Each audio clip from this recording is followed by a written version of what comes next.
There's nothing worse than doing something wrong and you don't even realize it. Back in the city where the lights stay wild. Bass hit heavy, got a club on trial. Shorty too bad, got a dangerous smile. On the headline, maybe not just stop. Pull up clean, no stress. So that's where we're going to help today on the TravelClean podcast, brought to you by Cocoa and Chocolate Travel Company. We're really excited about this one. Simple, very foundational to travel, and also to what Cocoa and Chocolate Travel Company is all about, and what our TravelClean commitment kind of gets to, which the travel industry for years has ignored. So we're going to go through these top 10 things, and then at the end we'll have a little fun with some travel trivia, which is a new thing that we're trying to add. Basically the way it works is we'll throw out a question, you throw out an answer in the comments.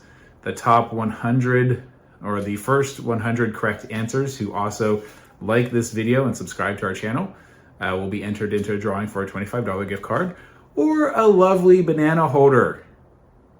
That's right, banana holder. We just thought it was awesome. I wish I had it in my hand right now that we could check out and show, but unfortunately, we'll just do an overlay. All right.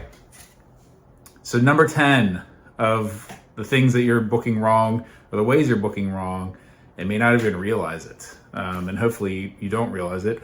Otherwise, you probably wouldn't want to intentionally book travel wrong. All right, so number 10. You're trading meaning for convenience without even realizing it. So convenience platforms. So when we say convenience platforms, we're talking about booking.com, Expedia, hotels.com, Kayak, all of those type of sites that basically book by price first, try to package something up, make it look awesome. And sometimes that's exactly what the doctor has ordered, right? So we don't want to necessarily minimize those things, but what we want to do is kind of bring an awareness to travel. And when you're using convenience platform, they're really speaking to at most 80% of the audience, and the 20% who are looking for specific things or specific experiences are left out in the dust, right? So convenience platforms, they don't bring any uniqueness to your travel. They don't bring any human connection, and they don't bring any cultural immersion, right? So a lot of times if you want to go to a place, you want to experience it. You don't want to just go to a all-inclusive destination where you're on the hotel grounds for the entire trip, although there is a place and time for that. So there are some points where admittedly these convenience platforms will be worth using. But if you're really looking for the trip of a lifetime, and if you're looking to experience travel like you've never experienced it before, give us a shot, right? These convenience platforms are all about price. They're not about a kind of a specific experience tailored to you. They're about, hey, we have 10 spots open and the first 10 humans get it, right? That's what it comes down to. So just think about that. I think a lot of times here, the takeaway is kind of, you didn't book a bad trip, but you booked a forgettable one, right? And maybe not necessarily forgettable to you, but forgettable to the travel industry. All right, number 9, flipping my paper here. You're disconnecting from the place you're visiting, right? So large booking systems often route money away from local economies. We've talked about this one many times. This is one of the core tenets of Cocoa and Chocolate, right? There's 3 tenets we go by. One of them is to ensure that the local destination continually benefits in a sustainable way and fulfilling way and a humane way to travel if they happen to live in a destination town. There's nothing worse than living in a destination town, working for travelers, travelers all around, basically your stomping grounds, and another big brand comes in, builds a hotel, and takes away all your business, right? So what we want to do is return kind of local roots. And for those of you who haven't seen our previous information on this, there's a ton of research actually emerging on tourism leakage. On average, for destinations that are high in brands locally, at most you're looking at 5 to 10% of the money you spend for your trip staying local to that destination. However, if you go to local businesses and lodging, dining activities, you're looking at upwards of 90% retention of your money staying in that economy. And not only that, but it basically circles roughly 3 times around the local economy, right? So every time you give to your local hotel, they will immediately turn that around and pay, one of their vendors, who will then pay one of their vendors, who will then pay one of their vendors, right? So it is a very cyclical prospect, and very well worth, if you really want to see your destination do well, and hashtag leave it better than you found it, there's nothing better than buying local. Not only that, you directly impact people and their families, right? So just something to consider. Again, this isn't to shame anybody, but we realize what we're trying to do here is kind of tear the walls down of the travel industry. And like we said in the open, you're being guided whether or not you realize it, and that's the shame of it, right? So it's all about kind of learning the smoke and mirrors and how to work through this. All right, number 8, you're missing better options you never even see, right? So the platforms, convenience platforms, prioritize partners that they have specific deals with, advertisers that they have specific deals with, or high margin listings, right? So where can we make the most money off of you? And I think, while I understand, we live in a capitalistic society, right? And there's a lot of things great about capitalism. But this is one of those areas where maybe it's time to take a step back, and not to say not to be not to be capitalistic about this, but just take a look at, like, where are the incentives for the platforms, right? And look at the piece of the pies and how they're distributed. So they're not necessarily the best local experience or even the best fit for you. And that's really from our perspective where we want to come in and find those fits. And we have come up with what we call vibes, right, that we're working through. So one of the initial 5 questions we ask you is, what type of vibe, when you walk out of this vacation and you get back to work, like, how do you want to look back on this trip, right? And our vibes range from, I'll just listen off right now, relaxed, immersive, pampered, family fun, unique, active and wellness, which is a huge one, educational, guided, and mission driven, right?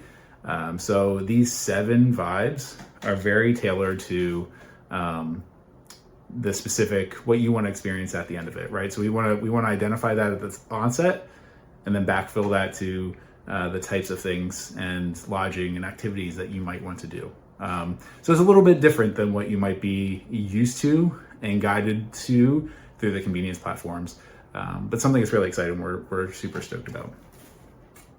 Cool. So on that one, just remember, you're not seeing the best options.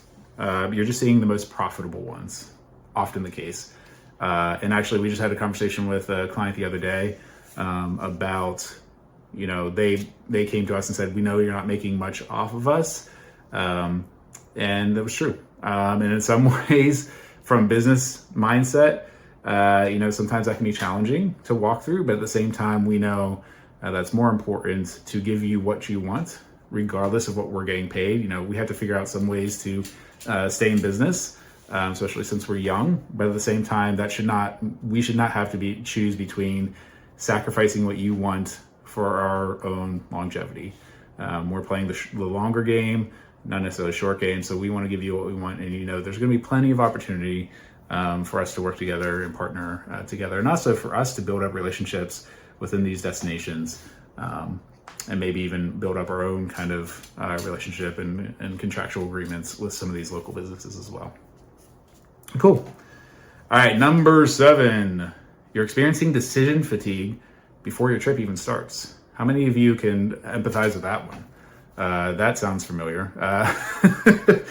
I just think immediately about 27 tabs open, and just how that doesn't seem right? Like, when you want to take travel, you don't want to have to spend all this extra time doing stuff. It's just another checklist thing to go through in your day.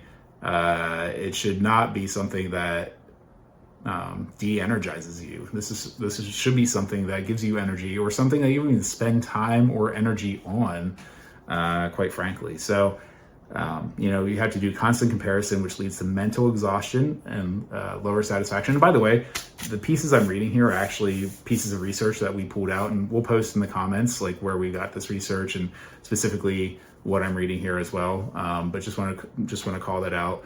We pulled this together prior, and these are not just kind of what we want to communicate to you. These are literal things that we pulled together research-wise. That has been shown to some extent. And I say some extent because a lot of these travel things that we're trying to kind of take a research angle on have never really had a research angle. So in a lot of ways, I don't want to say we're one of a kind, but we're trying to move the needle in many ways and trying to measure things that have historically and traditionally not been measured.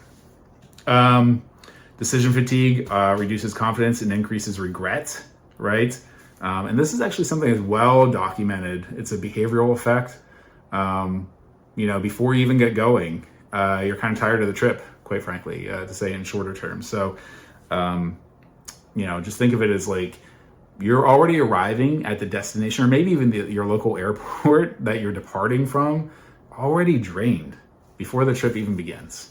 Not something that seems like it's going to make itself a great experience for the entirety of the time. So keep that in mind as well. And that was you're experiencing decision fatigue before your trip even starts. Number 6, moving on. Let me flip my paper, sorry. Oh, dang. Where are you, number 6? All right, here we go. And we actually alluded to this in the previous one. So you're doing unpaid labor for a $500 billion system. Let me say that again, $500 billion system.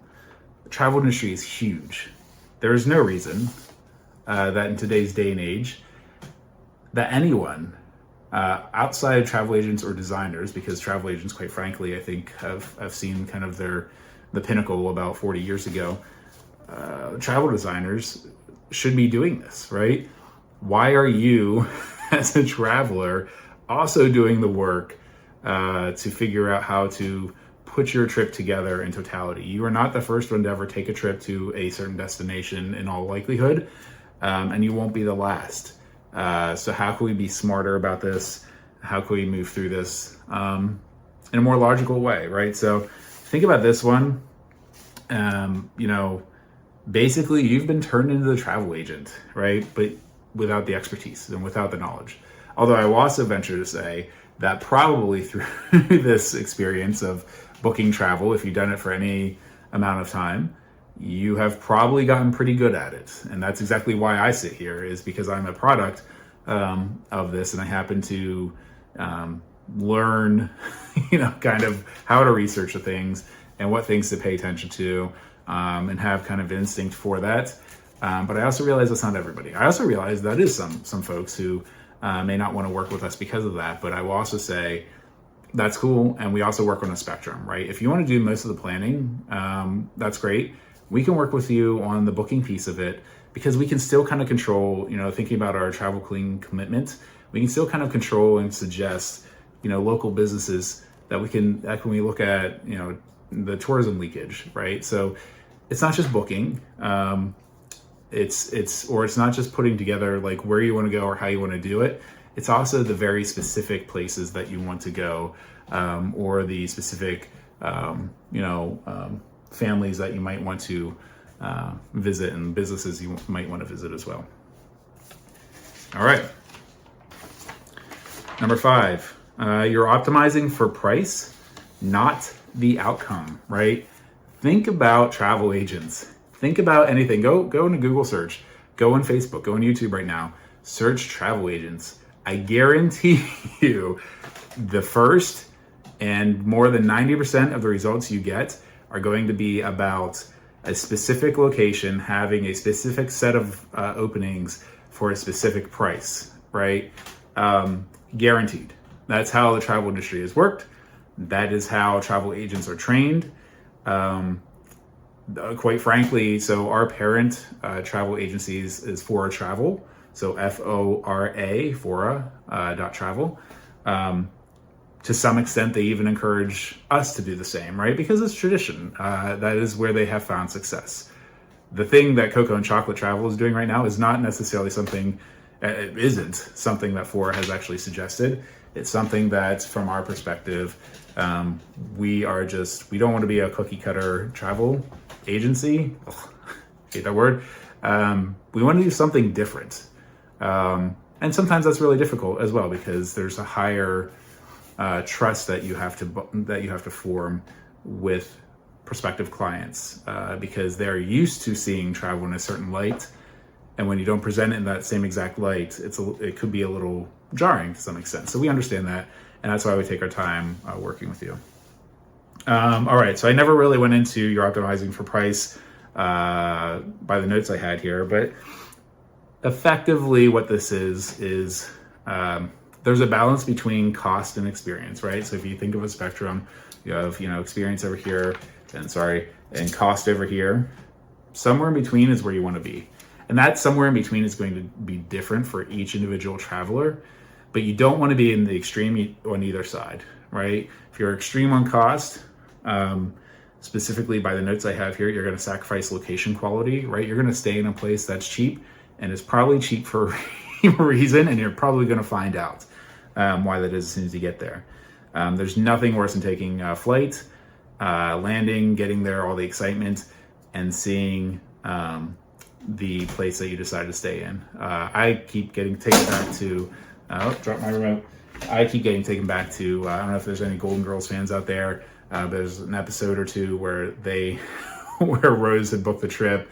It's in a nation that is warring, and their ocean view is looking at a wall, and they can kind of look around the corner and see just a snippet of like a molecule of water. Golden Girls awesome, side note. But anyway, so that's kind of like the experience that you're gonna sacrifice. Not only that, but time efficiency is gonna be sacrificed. If you go with the cheapest option, think about the travel to and from the airport to your lodging, or maybe even if you're renting a car. If you're looking at the cheapest option on that side of the extreme, you're going to sacrifice time and energy, right? So there's always a trade-off. Just realize that. We're not suggesting one is better than the other. We are suggesting that we are just trying to balance both of those, right? So we're not trying to find you the cheapest option, because we know what happens when typically what happens when you book the cheapest option. But we also know that many in the travel industry have historically long tried to sell 5-star resorts and luxury resorts to people who don't necessarily value that as much, right? There's more of us in the center than there are at either extreme, and that's a good thing. All right, so think of this as kind of like you saved $200 but lost 2 days of time, right? That $200 may be super valuable. That may be a trade-off you're willing to make, but generally speaking, we believe that that's not, unless you specifically tell us, and then we'll work through that. So that's kind of how we make our decisions, working through that. All right, number 4, pricing isn't logical, it's engineered. I think we all know that the travel industry pricing is broken and just sometimes hard to understand. There's an algorithm there, there's reasons for it, there's, typical kind of economic reasons for it as well. But just, it often isn't common sense, right? Expectations. You might not be able to look at, think about plane travel, for instance, right? Air travel. Longer routes can sometimes be cheaper than shorter ones. Bundled tickets can also cost more than separate ones, right? The point here is, don't spend too much trying to hack travel. We appreciate our friends on the morning shows who tend to say, here's the latest hack, here's the latest special running for travel. But more often than not, it's probably not much of a hack. It's probably not saving you much, and it's probably trading off something that you might find valuable. Excuse me 1 second while I get my remote. All right, I told you we're doing this live, right? That was one of our commitments. This is what happens. Let me get the TV behind me rolling. All right, here we go. So anyway, so just to wrap that one up, don't waste your time trying to hack it, right? We all want our small wins, but at the same time, you're trying to hack a system that doesn't follow its own rules, right? So keep that in mind. Again, there's a trade-off there. Number 3, you're paying hidden commissions without even realizing it. Or maybe you do realize it. I think a lot of people probably realize there's some sort of commissions and instinctively know that the convenience platforms are making money off of your payment. So I'm not sure exactly how much you're not realizing. But what I will say about this one is it's all about the piece of the pie, right? So convenience platforms take a larger piece of the pie, so up to 30% commissions from lodging, especially. Lodging specifically tends to like working with travel designers because we take less commission. In my case, Fora gets 10% on average commissions, and I get 7% of that. Fora takes 3% because it's my parent, and they do a lot of marketing, a lot of kind of training materials around that, right? So that's one of those things where, we talk about cost and experience. I've willingly, not that I had much option. I mean, there are other travel agencies I could have joined, but I've willingly traded off that 3% because I see the educational value in the way that Fora trains their travel designers. So there's a very specific trade-off and willing trade-off there. So again, when we say go somewhere with purpose, we're well-intentioned, we're very meaningful, we know what's happening, we are making meaningful trade-offs and not just kind of uninformed trade-offs. So one last thing on those hidden commissions. I will also say this is a very surprising piece that I have recently learned. There are tools out there as I have gotten more and more, or I guess deeper and deeper into the travel industry. There are actually platforms that we can use that tell us kind of a baseline price for a given client. And on top of that, there's actually functionality where you can bake in as much commission as you want into that price and then just book it that way. There are very few words that I have for that, and none of them are positive. As a TravelClean commitment, and as tempting as that may be from a business prospect, that's something we will never use. We may use the tool, but we will never use the function to add additional costs to that. That is just not smart business in the long run.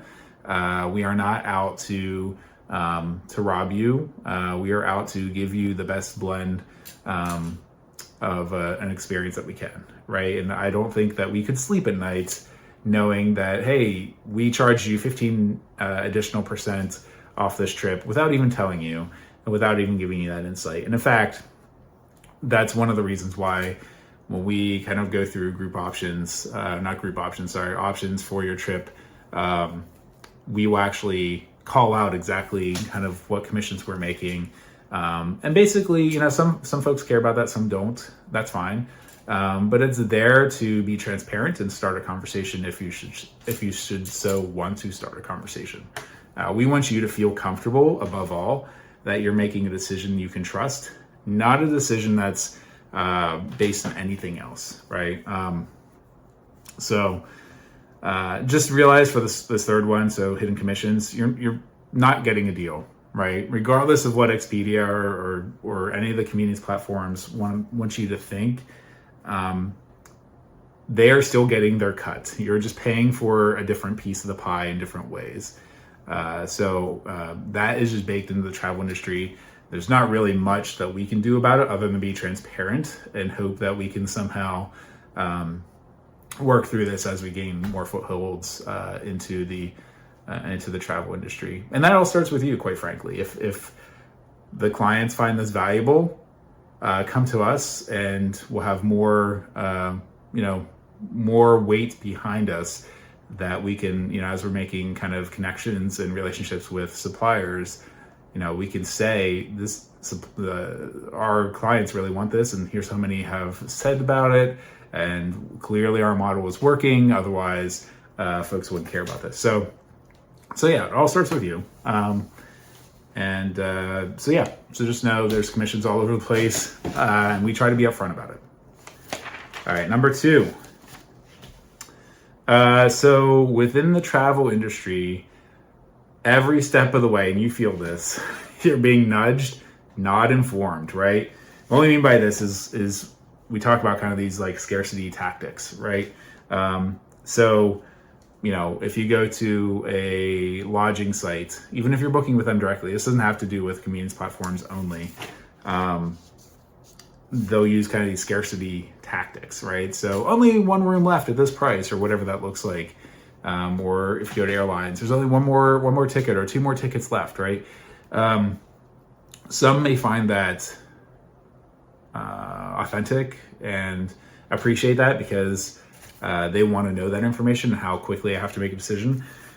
Others may find it off-putting and fake urgency, right? I can see both angles of it. I don't think we necessarily take a position on this. But again, our biggest thing is to kind of paint the picture here of urgency is a driver that is used to drive impulse decisions within the travel industry. Not just travel industry, it's all around us, but specifically for our purposes, travel industry. So they're really out there to get you to hop out of your rational thinking and into a quick decision because you feel like you're going to miss out on something. I will tell you up front, you will hardly hear us use urgent language. We will typically use language that talks through this in a way that says, hey, prices will change, they'll fluctuate the longer we take to make a decision. That is fine, but just know that prices will likely go up. They usually don't go down unless you're talking, if you're greater than 8-9 months out. There might be a slight dip. Excuse me.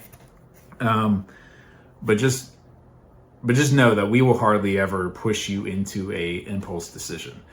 Unless there is a really great deal, we will say that's a really great deal, but we're not going to say, we really think you should do this. We will use language that says, hey, this is a really great deal. This doesn't come along often. At the end of the day, it's your money. You need to feel comfortable. We don't want you to have buyer's remorse. That's part of the experience, right, of the travel. It's not just what the actual destination looked like. It's the planning that goes into it. It's the financial recovery after it, right? It's all of those pieces. And I've talked about kind of like the 8 areas of wellness as well. It's factoring all those things in that make for a great experience, right? And if you're not familiar with the 8 areas of wellness, I happen to have them up there because I use them all the time. But we're talking about, first of all, we have a video, I think in last week's podcast that talks about this as well. So go check that out. We're going to touch on it more, but effectively it's looking at your emotional state, physical state, spiritual state, social state, environmental state, intellectual state, occupational state, and financial state, right? So 8 areas that together, and they are not, they don't work individually. They work to support each other or also drag each other down, right? So this is where specifically when you look at most often the one that's focused on a lot is financial and occupational when you talk about travel. However, in the video that we did a couple weeks ago, we talk about that and they're very much interconnected, and travel is one of the few topics that very clearly goes across all 8 areas of wellness. It can benefit you in many ways. In a great experience, in a bad experience, one would assume logically that it could also negatively impact you. And that's why working with a person you trust is so integral into that. And not only working with someone you trust, but working with an expert in the field that can help guide you in decision making. Again, that doesn't mean that if you work with us, we are going to take away your 27 tabs if that's something you really like doing. But we will guide you within that process and hope that you would prefer to give us a chunk of the pie versus the extra chunk to a place like Expedia or not, just because of the personal relationship we're building with you. And hopefully you're happy enough with kind of the recommendations we give. So that's where we're coming from. All right. And here we go. Number one for the top 10 ways that you are booking wrong. You're overwhelmed. It's not your fault. Yeah, it's not your fault. That's exactly how the travel industry works. They want you to be overwhelmed. And again, just mentioned about 27 tabs, that's exactly what they want you to think, is that you can't figure this out on your own, right? And I mean, the research has shown, so online travel platforms are built to show massive amounts of options, which leads to decision fatigue, right? So think about when you go on Expedia and you enter in a destination, how many crazy amounts of options are out there, right? The problem is we've been conditioned by the world. I would suggest, not just by the travel, but we've been conditioned that more choices is better. Actually, what research has shown is more choices equals slower decisions and worse outcomes, specifically when it comes to travel, right? Because what happens is you get overwhelmed. You have to kind of like simplify down, right? So if you think about how you start to work through and whittle down your 27 tabs to something that's manageable, you start to pick one thing to center on, right? I think oftentimes it comes to price. Sometimes it doesn't, but oftentimes it comes to price, and you start whittling away on that. And unfortunately, based on what we talked about before, you're also whittling away other trade-offs that that you don't even realize you're whittling away. And also, studies have shown that, like, specifically, this came from LinkedIn, so I'm guessing it has to do primarily with work travel. But studies have shown that travelers often abandon bookings entirely due to overload and friction, right? So they leave trips or pieces of trips in their cart, and that's 81% have done that. Some crazy number, which is just ridiculous. But it just goes to show the frustration and just the exhaustion that comes with planning a trip. And again, just like the takeaway here is we've been conditioned to think that more options is a better trip. But think about this: is shouldering more energy and more research your version of what travel was meant to be? I would hope that most of us would say no to that. What it's become, what we've been kind of conditioned to in travel, and kind of what we put up with traditionally, isn't the way that we should travel, right? Travel was meant to be a relief, a step back from normal ways of life, in one way or another, to experience something different, to celebrate something. It should not be brought down by the planning process. And quick plug, like, that's where we can help. And we don't charge anything additional. We do get our commission through the suppliers, but just realize that commission is going to be less than the commissions that the convenience platforms like Expedia, Booking.com, Hotels.com make, right? So from your perspective, who do you want to give that piece of pie to? Do you want to give it to the convenience platforms, or do you want to give it to local business and help a guy out, if you will? All right, so let's see. Anything else here? And that was the 10. So yeah, comment below, guys. If anything, which ones of these really resonated for you? I think it's a great list we put together. We're hoping to use kind of this format moving forward with podcasts of just trying to hone in on kind of a specific subject. So hopefully you find this valuable, and just let us know, if there is a specific subject that you want to talk through as well. We have a list of kind of like the next immediate 10 podcasts we want to do, but we want to make sure that we're addressing things that you're interested in. So you comment on that as well. All right. So one thing I mentioned from the beginning, we had travel trivia. We do have kind of baked into all of this is something we talked about in the last podcast, which is what makes us better than the next guy or gal, which is our fun little segment to just kind of help us stand out. My hope is that within the top 10 that was kind of formulated, but from our perspective, we're just more mindful, right? When we say mindful, we mean mindful to the nth degree. We're thinking about travel from the hotel. We're not just we're not thinking about it in a way that, like, do you have it? Yes or no, which is what traditional travel agents do. We're thinking about it in a way of, do you have it? Yes or no? If yes, does it fit the style and the vibe that you want? does it hit kind of our TravelClean commitments that you want, right? Uber, for instance, Uber versus larger van ground transportation. Uber tends to actually be a little bit better in terms of carbon footprint because these drivers are out driving already. And many of them probably have a little bit more efficient cars. And again, I'm speaking generalities because there are specific, it's not a one size fits all. But the point is that we're putting thought into what that looks like. It's not just checking a box and saying, yes, you have that. We realize that's part of your trip. That is not just a transition, a connector of like, oh yeah, we gotta get you from the airport to your destination. Like the trip that you have taken on the plane, ground transportation to your hotel, and then anything from there is all part of the experience, right? Think about Disney World versus, something local to us is Hershey Park.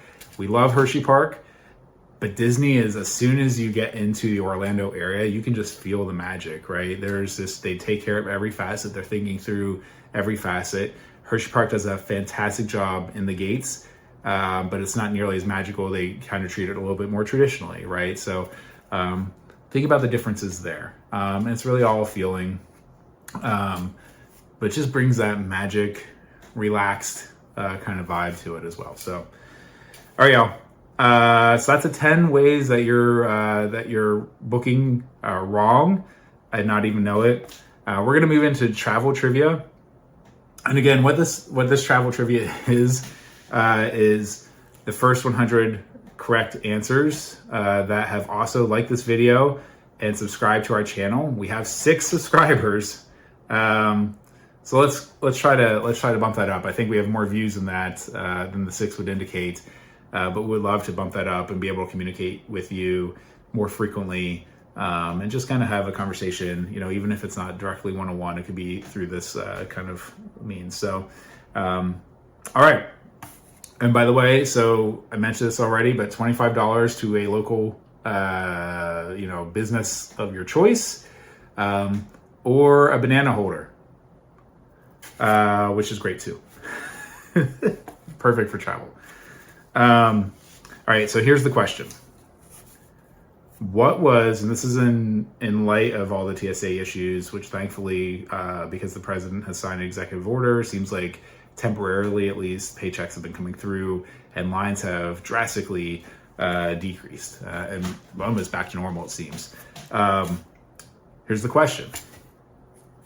Name the first airport to have the TSA handle security and the date that they started handling the security, right? This one actually surprised me. There's a little bit of wrinkle into this that I never have really processed previously. So be interested to hear what your thoughts are.